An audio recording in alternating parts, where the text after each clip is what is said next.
Ba't nakaiga ka lang? Nood ka ng nood ng TikTok. Gumagawa ka ng mga walang kwentang bagay. Ba't di mo galingan? Ba't di mo itodo? Isang beses ka lang naman nabubuhay sa mundong to. Ba't di mo galingan? Para may mapatunayan ka sa mga pamilya mo. At hindi ka maging walang kwenta. Masipag kami. Di kami tamad. Di kami kagaya mo. Yun yung nagsiseparate sa ating dalawa. Kaya kung ikaw, tamad ka, huwag mo akong kausapin. Don't even talk to me, bro. Nagpapakahirap kami dito. Ikaw, ano ginagawa mo sa buhay mo? My life is this. I want this. Kaya bumili na kayo ng banana chips. Bumili na kayo ng banana chips for only 29 pesos! Ano ba yan?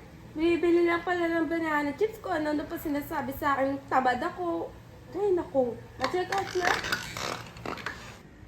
Ito na yung banana chips. Ang mura-mura naman. Tapos nabibili na din natin siya sa online shopping. Sobrang convenient na talaga ng mga pagkain ngayon. Ang dali-dali na lang bumili. Check out na nga natin. Na-check out. Tayo na lang natin dumating. Wow! Bilis naman! Parang si The Flash kung mag-deliver ah. Tikman nga natin. Heto na ang banana chips for only 29 pesos lang. Tikman na natin. Ito nga pala ang banana chips. Syempre, pag banana, healthy yan kasi fruit yan. Tikman na nga natin. Ano yun? Ano yun?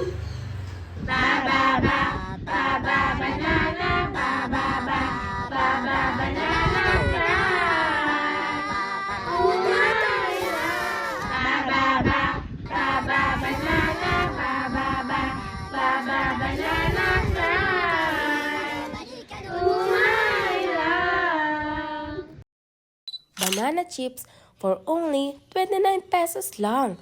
Crunchy, yummy, sulit. Check the yellow basket.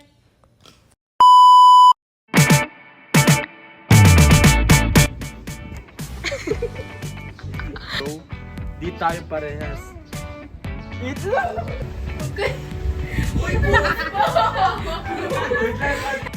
Check out Dan. Wait lang! Di mo itodo.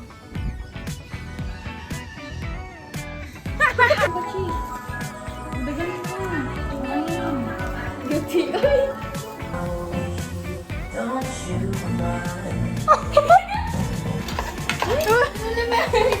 Uy! Michael, ano yan?